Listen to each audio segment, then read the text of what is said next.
Hi, Craig here from Your Tech. Today's video is the £750 gaming PC. What can we spec to get great value and great performance for £750? There's going to be a difference though. This time I'm going to do Intel versus AMD. There is no doubt at the minute that AMD are the go-to when it comes to processors. Ignoring the Core Ultra lineup, which was a little bit lackluster, 14th gen Intel for the price can still be really good value, and whether or not it might be worth ignoring AM5 for going for a slightly older Intel. Let's get into it and see what we can find. I'm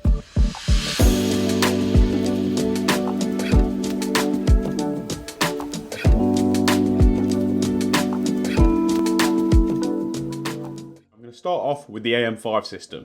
Let's see what we can get. First things first, CPU. So we kind of have two choices. We've got the 7500F or the 7600. Anything else apart from that is going to be way too expensive. Let's see what prices we can find for them two CPUs. By the way, there will be no used parts in this. This is new only. So 7500F. So we have OEM tray processor for £152.31, which doesn't come with a cooler. And the normal 7600 is £157.99. My pick here, dead easy. Dead easy. We're going to go for the normal 7600. It's slightly better than the 7500F. Comes with a cooler, £157.99. It's a lot of money for a processor, but save money on the cooler. It's AM5. It's got insanely good boost clock, and it's only a 65 watt TDP CPU. Next, the motherboard. Ideally, would like to get a B series motherboard if possible, with a couple of M.2 slots if we can, just for that expansion later on for your storage. 2 M.2 slots, 2.5 gig LAN. I think we go for the B840M MSI Pro motherboard. That was £90. That's not bad going at all, is it? Memory, we are looking for 6000 and cache latency of 30. 2 times 8 gig, 6030 for 60 quid. Bargain. For £60, that's a really good buy. Storage, I already know that it's going to be the MV3 Kingston. £47 for 1 terabyte is an absolute bargain. MV3 is fine, absolutely fine. Decent drives, used them before, never had one fail on me yet. So the case, we want mid-tower or M80X, preferably something with a mesh front. Glass, no. That looks like glass as well, no. Oh, the Antec AX20's back. Go on then. Built in that a few times. It's a good little case for the money. It's so cheap for what it is. Power supply, 650 watt MSI for 50 quid there. I think around 650 watt, maybe 750 watt is what we should be aiming towards. Bronze rated, that's enough for me. Let's see what we've got. So there's the Corsair CX 2023, 80 plus bronze, 650. You know what? I'm going to go with the MSI one. MSI have been doing absolutely amazing at the minute for me. The amount of budget parts they've got for sale at the minute is awesome. Like 650 watt bronze power supply, under 50 quid. Bargain. And I've had no issues with any of their stuff in ages. Right, and we're already ready for the video card, and we're £440 deep. So that leaves us £310 for a graphics card. Not a bad amount at all. Not insignificant. Let's see what we can get. Anyone want an RTX 3060 for £355 in 2025? No? Yeah, I didn't think so. So let's see what we can get. 5060 for 305. 9060 XT 8 gig. I feel like it's gonna be between them two. The 5060 and the 9060 XT 8 gig versions, they kind of trade blows. Some games work better with the 5060, some work better with the 9060 XT. Not really sure which one to go for, but you know what? Let's go for the cheapest. Save a bit of money on the graphics card, maybe upgrade the RAM or the skewer processor, the motherboard, the storage. I will do. So the 9060, 270 quid for the 9060 is the cheapest, and the 5060 also 270. So that didn't help at all. I'm going to get the 9060 XT 8 gig purely because we've got an AMD processor. So at the very least, they work better together. Maybe you get a couple of extra frames or a little bit better stability. So we've got £709.92. We have £40 remaining. And you know what that means? We can either upgrade the motherboard, the RAM, or the storage. Let's have a look at the motherboard. Let's see if we can upgrade the motherboard. So the one we looked at was £90. Let's see if we can't get one with a few better features. Maybe 5 gig Ethernet would be nice, Wi-Fi. At least you've got Bluetooth if you wanted to pair a controller. Maybe some extra M.2 slots. They only had 2. It'd be nice to see 3. Have a look at the 850M. 3 M.2s, 2.5 gig Ethernet. Yeah, that looks like it could be the winner. Bit of a basic board, but it's got 6 plus 4 pin on the CPU if you wanted to do some overclocking. It's got 4 SATA ports, an extra PCIe slot, 1, 2, 3 M.2s plus an E. If you wanted to add Wi-Fi to it, you can do. That's awesome. That's the winner. That's the upgrade right there. What are we at? £7. I don't think £7 is going to get us much. That's the AM5 system done. We have the AMD Ryzen 5 7600 AM5 processor on a B850M motherboard, 16 gigs of DDR5 RAM, 6,000 mega transfers, CL30. I'm very impressed we managed to get RAM that fast in this budget. 1 terabyte of space. Obviously, further down the line, you would add more M.2s if you want. And with this motherboard, you have the option to add 2 more M.2s to it, which is awesome. And a 9060 XT 8GB video card. Now, would I ever recommend the 8GB 9060 XT?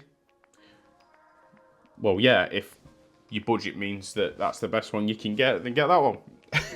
But the 16GB one is quite a bit better. £270, bargain. So that is our AM5 750 build. You know what that means? Next is time for the Intel version. So start new, go for CPU. Now, with Intel, the 2 choices in my head straight off the bat are the 14100 and the 14400. I want to go core for core with AMD, so at least 6 cores, and we'll get the Core Ultras out by putting the thread count up because they don't have hyper-threading for whatever reason. Well, seeing as that's the 3rd cheapest, £122 for a 14400F. Comes with a cooler, good boost clock. It's a damn good CPU, that is. 122. We could go up to the... No, that's lower. That is a bargain. That's, yeah, 14400F. Comes with a cooler, so we ain't got to worry about that. Nice. And now we're looking for motherboard. I'm going to do the same thing I did with the M5. I'll pick a motherboard. If there's money left over at the end and we haven't got the greatest motherboard, I'll come back, boost it up a bit. We're kind of looking around B760 really. 760M. Right, I don't want to go DDR4 for this. I want to go DDR5. So we've got the same RAM across the 2 systems. So we haven't got that much of a performance difference when it comes to RAM. Because I know it can make quite a big difference. Let's have a look at the MSI Pro B760MP. 2 M.2s. It's not too bad. That could be a contender. Looks like that's the cheapest B760 one we can get. 2 M.2s, 2.5 gig. I'm going for this one. The ASRock B760M H2-M.2 motherboard. Currently out of stock. I've done a quick Google. You can still get it. Some places, AWD have still got it, for example. So it'll come back in stock. Onto the memory. Intel isn't as sensitive with its memory as AMD is, but I still want to try and get it as fast as the AMD one, which will probably bring up the exact same kit. It has. So we'll get the exact same kit of RAM. We'll get the exact same storage, which will be the MV3 for £47. Such a good deal. Even going to get the same case and the same power supply. So we are at £406.54. That 14400 for 122 and that ASRock B760M for 91 is a bargain. You are getting so much performance there for the money. So we've got around 410, so about 340-ish pounds.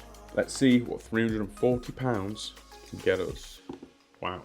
So we can get a 5060 Ti or we can get the 9060 XT 16 gig. Now, I know them 2 graphics card trade blows quite well as well. Some games do better with a 5060 Ti, some do better with a 9060 16 gig. Personally, I would be leaning towards the XT purely for the VRAM. The newer games that are coming out are using more of it. So it's a nice to have just in case. And the cheapest 9060 XT 16 gig is 330. And the cheapest 5060 Ti is 330. It's almost like they do it on purpose. We will go for the 9060 XT 16 gig. purely for that extra VRAM. So we have £14 to upgrade something somewhere. And I'm going to do the same thing that I did before. I think this is a slightly better motherboard than the ASRock one. It's got good memory support, 2 M.2s, 2.5 gig Ethernet, Wi-Fi 6E. Wi-Fi? Eh?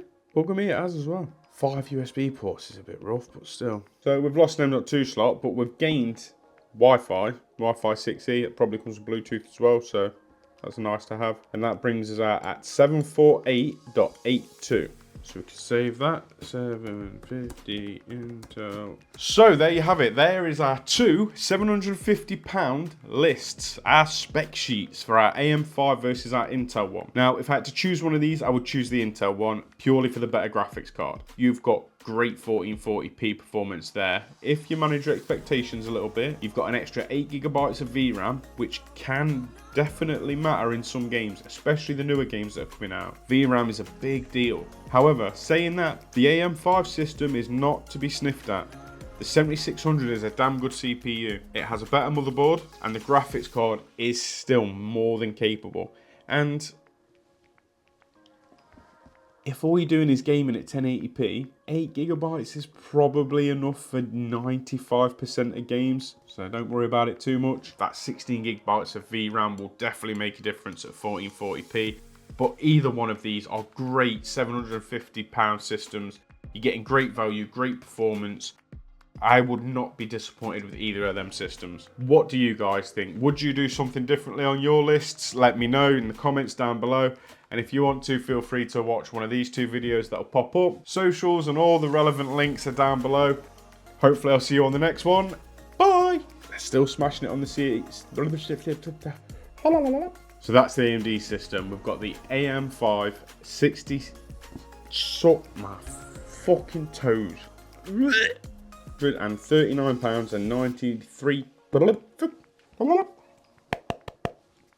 We are 400 and so that is the AM5 system. We have these. Oh shit! Fucking.